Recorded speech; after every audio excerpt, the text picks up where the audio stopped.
Hello viewers, नमस्कार। मेरा नाम है डॉक्टर श्रीधर और आज हम इस वीडियो में बात करेंगे पुरुषों के सीमन तथा स्पर्म में होने वाली एबनॉर्मलिटीज़ के बारे में, जो आगे चलकर मैरिड लाइफ में इनफर्टिलिटी का मेन कारण बनते हैं।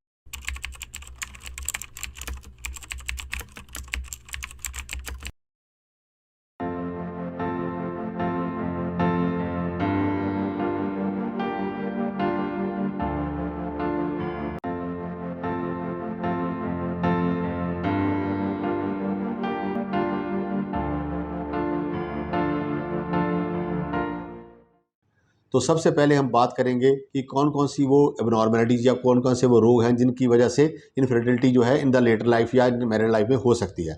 नंबर 1, ओलिगोस्पर्मिया, यानी कि सीमन के अंदर स्पर्म्स का कम होना। नंबर 2, एजोस्पर्मिया, सीमन के अंदर स्पर्म्स का बिल्कुल निल होना। नंबर 3, नेक्रोस्पर्मिया, भारी मात्रा में स्पर्म्स का जो है वो डेड हो जाना। More than 70% of the sperm जो है वो डेड हो जाए तो उसको हम नेक्रोस्पर्मिया बोलते हैं।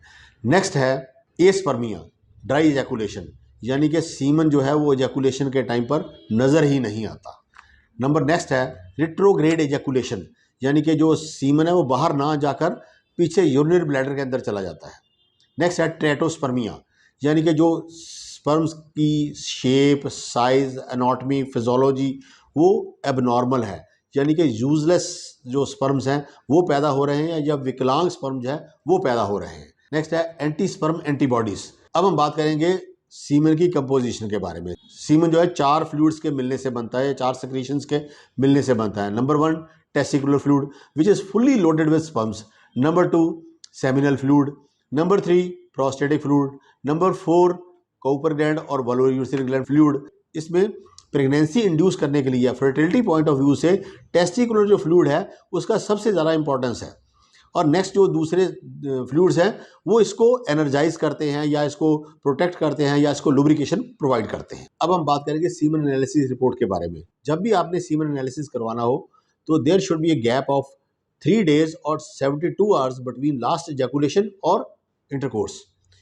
तो सेकंड चीज़ ये है कि जब भी आपने सीमन जो है वो लैब में देना है तो आपको सीमन घर से कलेक्ट नहीं करना चाहिए, हमेशा लैब में जाके ही सीमन जो है वो कलेक्ट करवाना चाहिए, देना चाहिए। अब हम बात करेंगे कि सीमन एनालिसिस रिपोर्ट को किस तरह से इंटरप्रेट किया जाता है या उसको किस तरह से स्टडी किया जाता है। नंबर 1 आता है वॉल्यूम। सीमन का वॉल्यूम 1.5 ml से लेके 5.5 ml तक होना चाहिए। अगर 1.5 ml से कम है तो इसको हाइपोस्पर्मिया बोलते हैं, अगर 5.5 ml से ज़्यादा है तो इसको हाइपरस्पर्मिया बोलते हैं। दोनों ही इनफर्टिलिटी का कारण हो सकते हैं। नेक्स्ट है इसकी pH value. PH value of semen should be 7.2 to 7.8।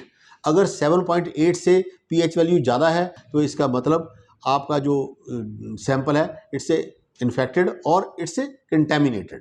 अगर ये पीएच वैल्यू 7.2 से कम है तो इसका मतलब ये आपका जो सीमन है ये एसिडिक है और इट्स स्पर्मिसाइडल। नेक्स्ट है टाइम ऑफ लिक्विफिकेशन। ये time of liquefaction should be 15 minute to 30 minutes. अगर आपका सीमन जो है 60 मिनट से ज़्यादा लेता है लिक्विफाई होने के लिए तो ये भी एक इनफर्टिलिटी का कारण हो सकता है। नेक्स्ट है ऑटो अग्लूटिनेशन। ऑटो अग्लूटिनेशन का मतलब होता है कि स्पर्म जो है वो जब ट्रैवल करते हैं तो एक डिस्टेंस रख के ट्रैवल करते हैं। अगर ये आपस में क्लम्प कर जाएं, आपस में इनका गुच्छा बन जाए या आपस में एक दूसरे के या साथ ये भिड़ जाएं तो इसको बोलते हैं auto agglutination. Auto agglutination is the biggest cause for infertility. Next हम बात करेंगे माइक्रोस्कोपिकल एग्जामिनेशंस के बारे में। तो इसमें सबसे पहले आता है sperm concentration count. Sperm concentration count जो है that should B 15 million to 250 million. 15 से लेके 250 करोड़ तक जो स्पर्म कंसंट्रेशन है उसकी नॉर्मल वैल्यू मानी गई है। अगर आपका स्पर्म कंसंट्रेशन 15 से कम है तो it may indicate infertility. Next है total sperm count. Total sperm count और स्पर्म कंसंट्रेशन में थोड़ा सा फर्क होता है। टोटल स्पर्म काउंट का मतलब है कि जितनी आपने पूरा वॉल्यूम इजैकुलेट किया है उसके अंदर जो स्पर्म काउंट है that should be more then 39 million.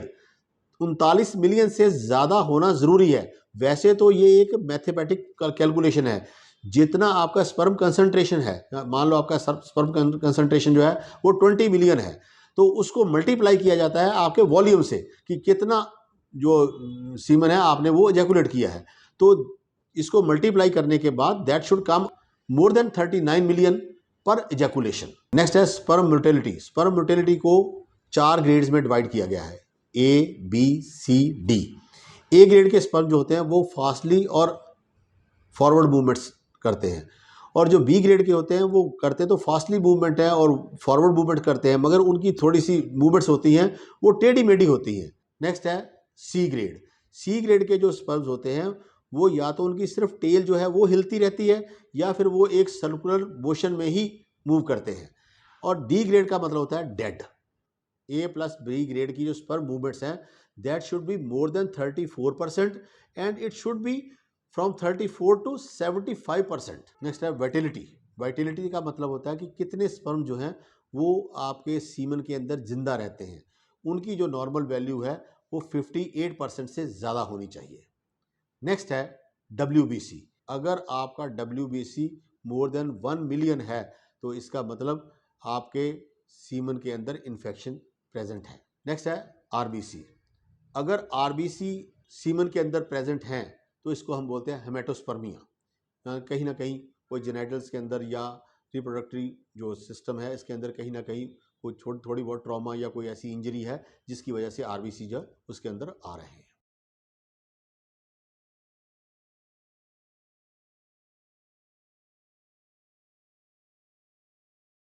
अब हम बात करेंगे कौन से वो फैक्टर्स हैं, वो कौन सी वो कारण हैं जो सीमन और स्पर्म्स के अंदर एबनॉर्मलिटीज़ पैदा करते हैं। तो इसमें number 1 uncontrolled diabetes, number 2 celiac sprue, number 3 retrograde ejaculation, number 4 exposure to certain chemicals like insecticide, pesticides और अदर इंडस्ट्रियल सॉल्वेंट्स। नेक्स्ट है हार्मोनल इम्बैलेंसमेंट। नेक्स्ट है टेस्टिकुलर फेलियर।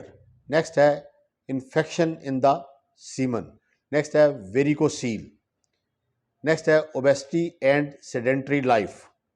नेक्स्ट है टाइट फिटिंग्स। नेक्स्ट है smoking, tobacco, recreational drugs like cocaine, heroin etcetera. Next है vas difference का blockage होना। Next है कुछ एक प्रोफेशंस जैसे शेफ़ है, हलवाई का काम है, या कुछ लोग जो है वो फर्नेसेस के आगे खड़े होकर काम करते हैं, तो उन लोगों में भी ये प्रॉब्लम्स हो सकती हैं। नेक्स्ट है कुछ एक ड्रग्स जो हम अपनी हेल्थ के लिए इस्तेमाल करते हैं, इसको बोलते हैं आइट्रोजेनिक कॉजेस। ये भी आपके सीमन और स्पर्म्स को इफेक्ट कर सकते हैं। नेक्स्ट है रेडियोथेरेपी। मुझे आशा है कि मेरी ये वीडियो आपको बहुत पसंद आई होगी। अगर ये आपको वीडियो अच्छी लगी है तो प्लीज़ इसे लाइक कीजिए, शेयर कीजिए, सब्सक्राइब कीजिए। इन वीडियोस को बनाने के लिए काफ़ी मेहनत करनी पड़ती है, तो मुझे आशा है कि आप हमारी इसमें इस चीज़ को ध्यान में रखते हुए इस वीडियो को आगे फॉरवर्ड ज़रूर करेंगे ताकि ये जो मैसेज है वो और लोगों तक पहुंच सके। तो मैं इसी के साथ ये वीडियो यहीं पर समाप्त करता हूं। जय हिंद, जय भारत, सर्वे संतु निरामय। Thank you.